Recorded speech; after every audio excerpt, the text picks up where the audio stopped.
Ние сме Eclipse Scents и в днешното видео ще разгледаме още един български бранд, който се свърза с нас за искреното им мнение за тези аромати.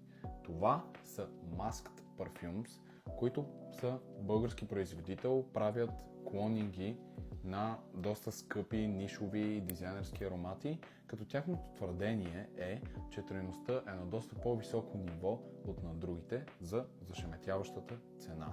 Тони, започни с Masked Ombro. Започваме с ето го, Masked Ombro, изчистени семпли бутилки. Този парфюм трябва да е клонинг на Louis Vuitton Ombre Nomad. Като, нека видим какво ще ни разкрие аромата. Добро праскаване. Маската, това не е нищо лично.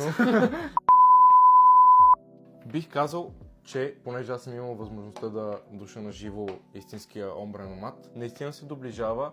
Единственото, което намирам като тяхна разлика е, че тази версия, този клонинг е малко по-лек, тъй като Ombre Nomad е доста натрапчив парфюм. Да. Това е малко по-мека версия, което на мен всъщност доста ми допада. Усещат се подправките доста. Имаме подправки, имаме от дървесни нотки. Аз ще продължа с Masked Parfums Fabulo, което трябва да е клонинг на Tom Ford Fucking Fabulous. Праскалото е под налягане, това много ми харесва, наистина да. Доста качествено праскало.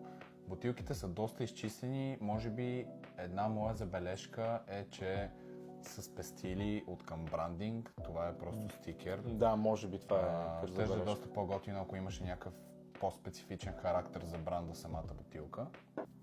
Душили сме и него. Реално, Tom Ford Fucking Fabulous. Реално е доста близо. Тук имаме бадем, лавандула, кожа, ирис, тонка и ваниля. Доста близко. Доста близко. Доста близко, наистина. Браво. Дори смея да твърда, че това ми харесва една идея повече, защото не е толкова остър, колкото е самият Fucking Fabulous, да. За разлика от този, който е по-остър от Ombre Nomad.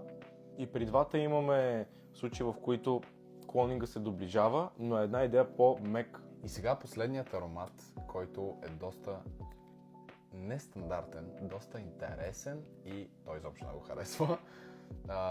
Това е Masked Parfums Oud, както се разбира от името, удов аромат. Той ни каза така: ако харесвате уд, харесвате ориенталски и тежки аромати, което съм точно аз, той е другата крайност, това е вашия парфюм, доверете ни се и ме оставете да ви го пратим. И аз казах, добре, нека пробваме. Той трябва да е дубликат на М. Микалев Oud, парфюм, който аз не съм чувал. Аз също. Искам само да ви кажа, че дори не е нужно да го пръскаме на блотер. Дори не е нужно да го пръскаме на листче. Буквално махаш капачката, доближаш го до носа и нямаш нужда от блотери. Наистина доста удав, доста ориенталски, наистина много ориенталски аромат. Мирише на животни. Да, мирише си на овчар. На овчар, на обор. Мирише на обор. Доста тежък. Аз лично би го носил, но аз имам доста изкривена представа за такива парфюми и съмнявам, че някога би го пръснал. Не, няма да го пръскам, но... Не, вижте, искам да ви кажа, че най-вероятно не сме подушвали някаква оригинала, не сме запознати с него. За хора, които наистина харесват този профил на парфюми, най-вероятно много би се харесал. Хубавото е, че от маската имат разнообразие от аромати. Те наистина имат много марки. Да, наистина много марки.